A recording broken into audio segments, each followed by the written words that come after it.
Baik, selamat datang, selamat berjumpa kembali pada mata kuliah mikrobiologi. Assalamualaikum warahmatullahi wabarakatuh. Kali ini kita akan membahas tentang peranan mikroba di lingkungan tanah, air, dan udara.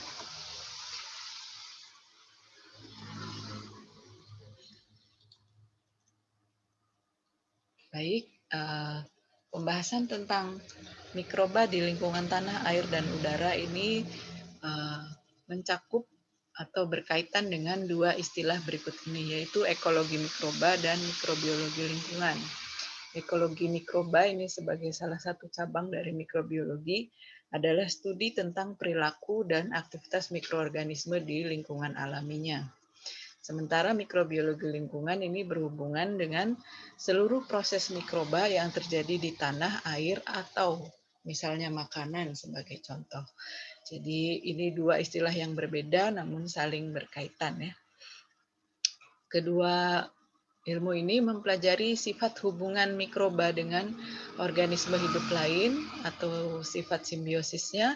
Kemudian yang kedua, interaksi organisme ini satu sama lain dan dengan lingkungan fisik yang tak hidup di lingkungan atau di sekitar mereka. Jadi ini berkaitan dengan lingkungan mikroba ya. Makanya disebutkan mikrobanya baik itu di tanah, air maupun udara. Keragaman populasi mikroba ini menunjukkan bahwa mereka memanfaatkan setiap relung yang ditemukan di lingkungan mereka. Jadi khas untuk setiap jenis mikroba. Baik, kita lihat satu persatu untuk lingkungan tanah. Jadi kita perlu berkenalan dulu dengan apa itu tanah. Tanah merupakan material bagian luar permukaan bumi yang lebih longgar atau tidak padat, maksudnya lebih longgar daripada batuan di bagian dasar di bawahnya ya, yang kita sebut kerak bumi. Nah, tanah ini terbentuk dalam waktu yang lama melalui interaksi antara batuan dengan topografi, iklim, dan makhluk hidup yang ada di atasnya. Tipe-tipe dasar tanah sebetulnya ada dua, yaitu tanah mineral dan tanah organik. Tanah mineral berasal dari pelapukan batuan, sementara tanah organik berasal dari sedimentasi bahan organik, baik itu melalui pelapukan ataupun yang lainnya, atau pembusukan ya. Nah, kebanyakan tanah yang ada saat ini merupakan campuran dari dua tipe dasar tanah ini. Nah, kemudian di tanah itu terdapat pori-pori. Nah, di dalam pori-pori tanah ini berisi gas dan air. Nah, gas dan air ini merupakan bagian yang penting untuk pertumbuhan mikroba sehingga terbentuk populasi mikroba di lingkungan tanah. Ini adalah gambar dari profil tanah yang dewasa ya. Sini ada lapisan-lapisannya, cakrawala atau bentangan tanah dari zona yang ditentukan oleh ilmuwan yang membahas bidang tanah ya. Foto profil tanah menunjukkan horizon O, kemudian horizon A, horizon B, dan horizon C. Ini istilah-istilahnya ya. Horizon A merupakan lapisan yang berisi material tumbuhan yang belum terdekomposisi. Jadi ada potongan-potongan tanaman, ini horizon O. Sementara horizon A adalah tanah permukaan, disebut dengan tanah permukaan.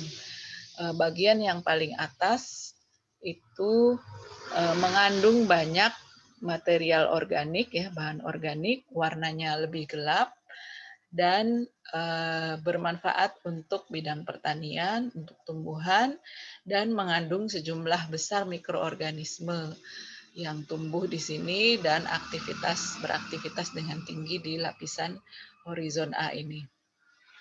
Kemudian di lapisan horizon B ini disebut juga subsoil atau tanah yang lebih bawah ya. Ini berisi mineral dan humus. Sementara untuk horizon C itu adalah dasar dari tanah ya, yang berkembang secara langsung dari lempeng batuan yang ada di bawahnya.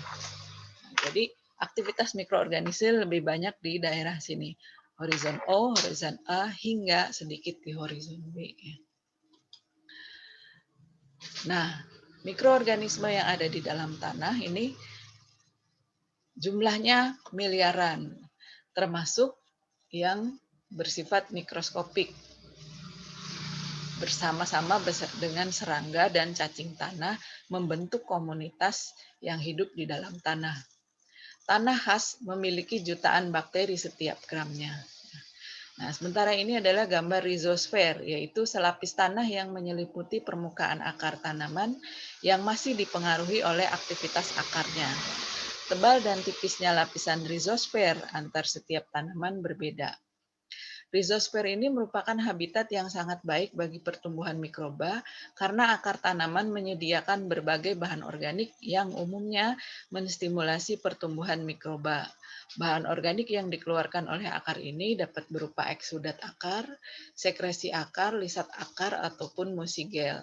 Nah, jadi saling memberi, di sini membentuk komunitas lapisan tanah di sekitar akar, namanya rhizosfer, daerah di sekitar akar. Nah, mikroba tanah ini distribusinya dipengaruhi oleh faktor-faktor yang membatasi pertumbuhan mikroba ya, yang seperti kita pelajari pada bab pertumbuhan mikroba. Di antaranya ada kebutuhannya akan nutrien ya, suplai nutrisi, kemudian suhunya apakah berada pada kisaran optimal pertumbuhannya, demikian juga pH apakah pada kisaran pH optimalnya. Ketersediaan oksigen ini kaitannya dengan karakteristik mikrobanya, apakah dia aerobik, anaerob, obligat, ataupun mikroaerofil. Kemudian juga kandungan air di dalam tanah, apakah ada pengeringan ataukah ada tambahan air yang terus-menerus. Jadi ini juga menentukan distribusi mikroba di dalam tanah. Demikian juga adanya tekanan osmotik. Nah, populasi mikroba di dalam tanah ini digolongkan menjadi 3 kelompok, yaitu golongan autochthonous, yaitu golongan mikroba yang selalu ada, tidak dipengaruhi oleh faktor luar. Ya. Kemudian yang kedua, golongan zimogenik, di mana kehadiran mikroba ini diakibatkan oleh adanya pengaruh luar, misalnya suhu, perubahan suhu, cahaya, adanya tumbuhan, dan sebagainya. Kemudian ada golongan transien, yaitu mikroba yang kehadirannya bersamaan dengan penambahan secara buatan, seperti misalnya adanya pupuk, dan seterusnya. Nah, mikroba tanah dan siklus biogeokimia kita akan bicarakan di sini. Mikroba tanah sendiri terdiri atas virus, bakteri, cyanobactery, fungi, slime mold, protozoa, algae, lichens bersama-sama dengan nematoda dan serangga ataupun arthropoda berada di dalam habitat tanah.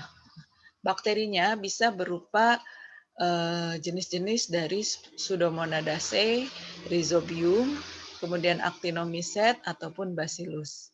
Jumlah bakteri biasanya yang paling banyak ada di dalam tanah, yaitu jumlahnya dalam hitungan miliaran per gram. Nah, Pseudomonadaceae ini merupakan kelompok bakteri yang bersifat rhizosfer. Jadi disebut rhizobacteria.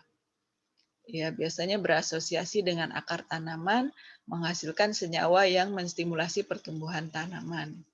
Contohnya adalah Pseudomonas fluorescens. Sementara Rhizobium dan Bradyrhizobium ini adalah mikroba yang memfiksasi nitrogen dan membentuk bintil akar tanaman kacang-kacangan. Lalu Actinomycete ini adalah mikroba yang dapat diisolasi dari tanah, biasanya dari genus Streptomyces, termasuk diantaranya Streptomyces yang menghasilkan antibiotik. Kemudian Bacillus dan Clostridium adalah mikroba yang menghasilkan spora. Sporanya ini dapat bertahan di lingkungan tanah dalam waktu yang cukup lama. Kemudian contohnya Bacillus thuringiensis, ini sering digunakan untuk kontrol biologis serangga dan juga spesies yang lain. Lalu Cyanobacteria yaitu mikroba fototrof yang dapat hidup di bebatuan, bersimbiosis dengan fungi dan lichen juga bersimbiosis dengan paku-pakuan. Kemudian ada Archaea dari golongan Methanobacterium, Methanospirillum, Methanococcus yang banyak ditemukan pada sampah-sampah organik.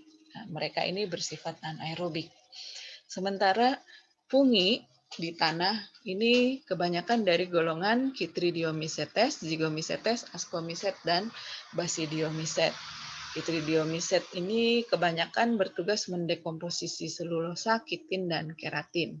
Contohnya Rhizoplytics rosea yang mengurai selulosa ataupun Citriomycetes hyalinus yang mengurai kitin. Kemudian dari golongan zygomycete bisa berupa mukor, yaitu saprofit pada tanah dan kotoran binatang. Bisa juga glomus atau acaulospora yang merupakan mikoriza dari tanaman.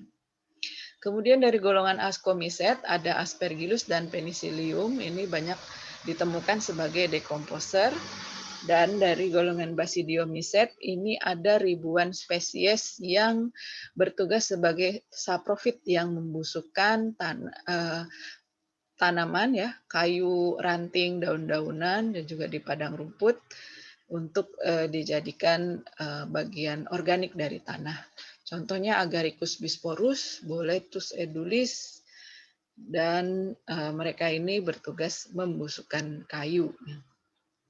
Nah, ini tadi ada disebutkan mikoriza. Mikoriza ini adalah simbiosis antara cendawan atau fungi dengan akar tumbuhan. Fungi pada mikoriza ini membantu penyerapan unsur fosfat untuk tanaman yang bersimbiosis dengannya. Mikoriza ada dua kelompok besar, yaitu endomikoriza dan ektomikoriza. Untuk endomikoriza itu hifa atau miselium dari jamurnya ini masuk ke dalam sel-sel akar tanaman.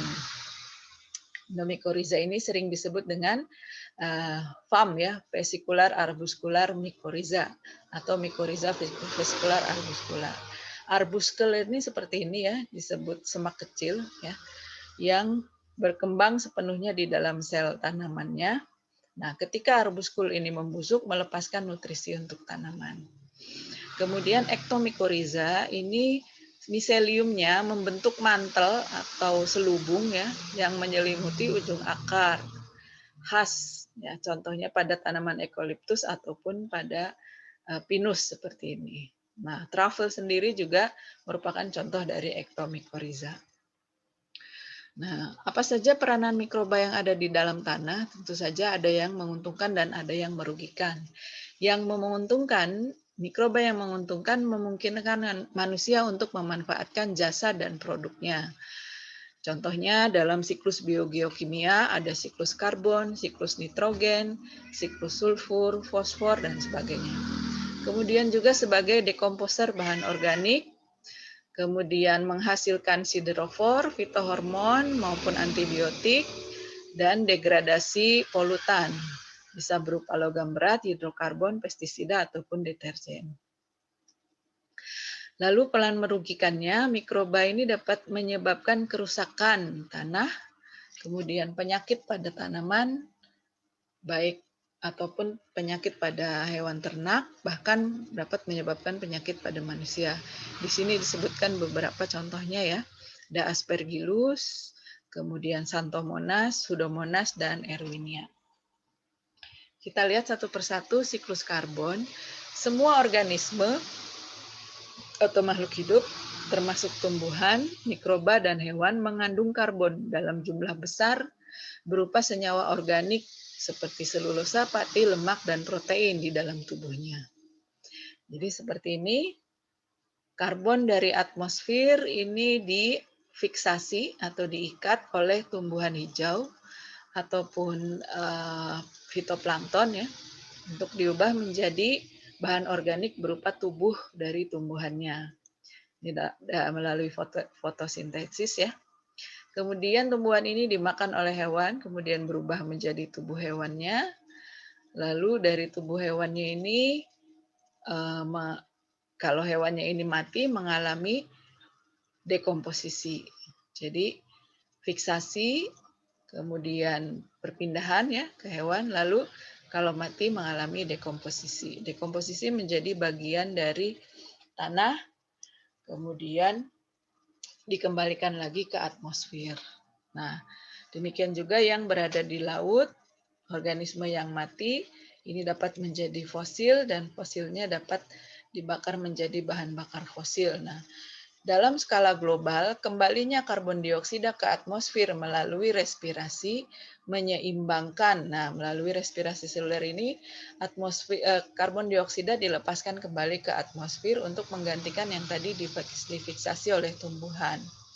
Namun, pembakaran kayu dari tumbuhan dan pembakaran bahan bakar fosil ini dapat menambah lebih banyak jumlah karbon dioksida ke atmosfer, sehingga menyebabkan karbon dioksida di atmosfer terus-menerus meningkat dan dapat menyebabkan pemanasan global.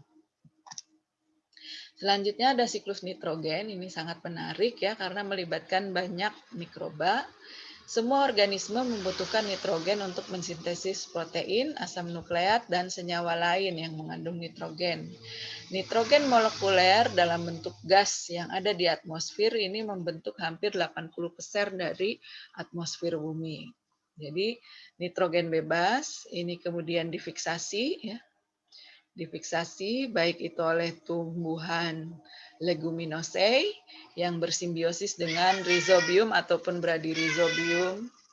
Kemudian difiksasi juga oleh mikroba bebas ya yang non simbiotik, Azotobacter, Beijeringia, Cyanobacteria dan Clostridium. Ataupun fiksasi melalui industri sebagai pupuk ya. Lalu dia membentuk amonia. Amonia ini kemudian mengalami nitrifikasi oleh mikroba bakteri Nitrosomonas menjadi nitrit. Nitrit kemudian diubah oleh nitrobakter menjadi nitrat. Kemudian nitrat mengalami denitrifikasi menjadi nitrit kembali. Nah, nitrat ini bisa diasimilasi oleh tumbuhan. Nah, kemudian tumbuhan ataupun hewan yang dimakan oleh hewan, kemudian hewan yang mati ataupun tumbuhan yang mati mengalami dekomposisi dan proteinnya kemudian diubah menjadi kembali menjadi amonia atau denitrifikasi. Amonifikasi ya. Kemudian secara umum nitrogen di atmosfer ini mengalami fiksasi, nitrifikasi, denitrifikasi, dan nitrat berasimilasi menjadi tumbuhan dan hewan setelah nitrifikasi melalui dekomposisi, kemudian amonifikasi, dan nitrifikasi lagi. Jadi terus-menerus siklus ini berpindah dari satu molekul ke molekul lain ya nitrogennya. Nah, khusus untuk fiksasi nitrogen, ada mikroba-mikroba yang mampu memfiksasi nitrogen. Proses fiksasi nitrogen ini adalah di mana mikroba mengubah gas nitrogen menjadi amonia agar bisa dimanfaatkan oleh tumbuhan. Mereka kesamaannya adalah memiliki enzim nitrogenase, baik itu yang non-simbiotik, yang hidup bebas, seperti Azotobacter, ini ya, Cyanobacteria, hingga yang simbiotik, seperti Rhizobium, Bradyrhizobium, dan Frankia. Ini contoh Cyanobacteria yang memfiksasi nitrogen bebas. Yang ini nodul atau bintil akar, tempat Azotobacter ataupun yang lainnya bersimbiosis untuk memfiksasi nitrogen. Jadi pembentukan bintil akar ini oleh genera Rhizobium dan Bradyrhizobium membentuk bintil akar pada tanaman kacang-kacangan. Hubungan mutualistik ini bermanfaat bagi tumbuhan maupun bakteri. Selanjutnya, mikroba di tanah ini juga membantu mendegradasi bahan kimia yang sulit didegradasi. Jadi penggunaan mikroba untuk mendetoksifikasi atau mendegradasi polutan disebut bioremediasi. Bahan-bahan organik seperti daun-daunan yang berguguran atau sisa hewan ini mudah terdegradasi, tapi bahan-bahan yang tidak ada tadinya di alam kemudian dimasukkan ke dalam tanah seperti plastik, minyak bumi, ini susah didegradasi oleh mikroba yang ada di situ. Nah, tumpahan minyak seperti ini ataupun plastik ini memerlukan mikroba khusus untuk melakukan bioremediasi. Sampai tingkatan tertentu, bioremediasi dapat terjadi secara alami karena mikroba yang ada di lingkungan situ yang dapat menyerang atau menggunakan minyak bumi ataupun plastik sebagai sumber makanannya. Namun ini sangat jarang ya. Oleh sebab itu, bioremediasi dapat memanfaatkan mikroba yang telah dipilih, diseleksi untuk pertumbuhan dan merombak polutan yang ingin dirubah ya, ingin dirombak. Penambahan mikroba khusus ini disebut bioagmentasi. Selanjutnya adalah air. Jadi kita akan melihat mikroba yang ada di air. Sebelum itu kita perlu tahu dulu air merupakan sumber utama kehidupan ya, dan kebutuhan utama makhluk hidup. Jadi ada 3 wujud air, padat sebagai es, cair sebagai air, dan gas sebagai uap air. Nah, perairan alamiah itu ada air atmosfer ya, yang di awan, hujan ataupun salju, kemudian air permukaan yang ada di danau, sungai, kolam, laut dan sebagainya, dan air bawah tanah yang ada di permukaan batuan ya. Kemudian air di perairan terkadang berada dalam bentuk murni ataupun berserta dengan zat terlarutnya. Misalnya seperti air dengan kadar garam tertentu atau air dengan cemaran bahan organik.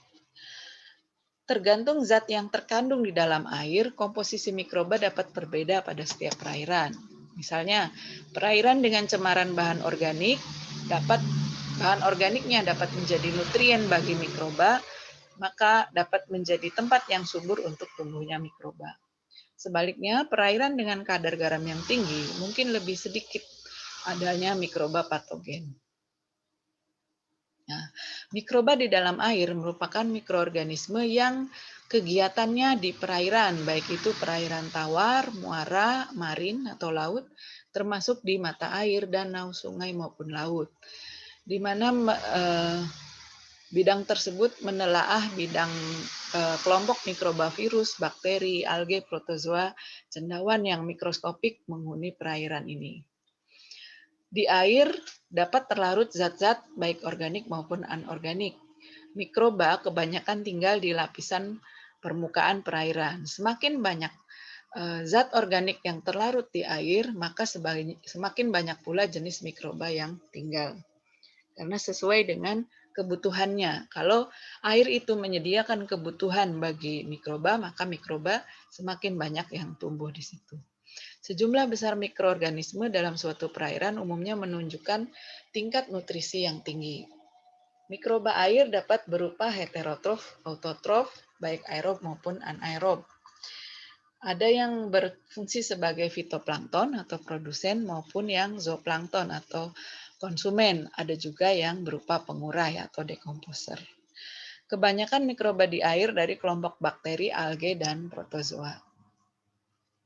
Peranan mikroba air ini juga sama, dapat menguntungkan maupun merugikan. Yang menguntungkan misalnya sebagai plankton, baik itu fitoplankton maupun zooplankton, bisa berfungsi sebagai produsen ataupun dekomposer, kemudian penghasil oksigen atau penghasil senyawa hasil rombakan yang dapat dimanfaatkan. Ini contohnya sebagai plankton ya, kemudian ini sebagai pengurai atau dekomposer. Sementara untuk mikroba air yang merugikan sebagai sumber penyakit, ya, sebagai penyebar dari mikroba penyebab waterborne disease. Dapat juga mikroba menghasilkan toksin, dapat mengubah warna air sehingga tidak lagi berfungsi sebagaimana mestinya, ataupun air menjadi berbau busuk karena akibat aktivitas bakteri. Nah, selain itu ada juga mikroba ini dapat menyebabkan blooming pada ekosistem perairan seperti ini sehingga perairan tidak lagi berfungsi sebagaimana mestinya. Blooming ini sudah kita bicarakan pada bab alge ya. Ya, mikrobiota perairan ini penyebarannya di lingkungan akuatik tergantung dari zonasinya. Populasi terbesar menghuni lapisan teratas ya. Sini yang terkena cahaya dan juga di bagian paling bawah atau sedimen dasar. Plankton, baik itu fitoplankton maupun zooplankton, adalah kumpulan organisme yang terapung sini ya, dan hanyut pada permukaan ekosistem akuatik. Ya. Plankton ini terdiri atas alge, protozoa, hewan kecil, dan mikroorganisme lain. Organisme fototrofik yang disebut dengan fitoplankton ini bertugas sebagai produsen primer di daerah ini. Sementara mikroorganisme bentik ya, yang ada di dasar, jadi yang plankton itu ada di bagian atas, yang bentik itu di bagian dasar, penghuni dasar perairan atau lumpur. Daerah terkaya akan jumlah dan jenis mikroba di lingkungan muara hingga laut, ya daerah bentik ini. Kemudian daerah dasar laut mengandung berjuta-juta bakteri per gram lumpurnya. Jadi ini mikroba plankton, yang ini mikroba bentik ya. Nah, mikroba patogen pengkontaminasi air dapat masuk ke dalam tubuh melalui air minum ataupun masuk melalui luka terbuka menjadi infeksi.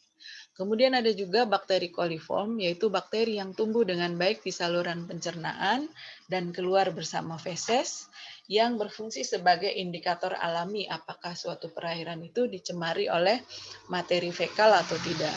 Kita sudah pelajari pada praktikum analisis air ya, MPN, itu menggunakan indikator bakteri coliform ya.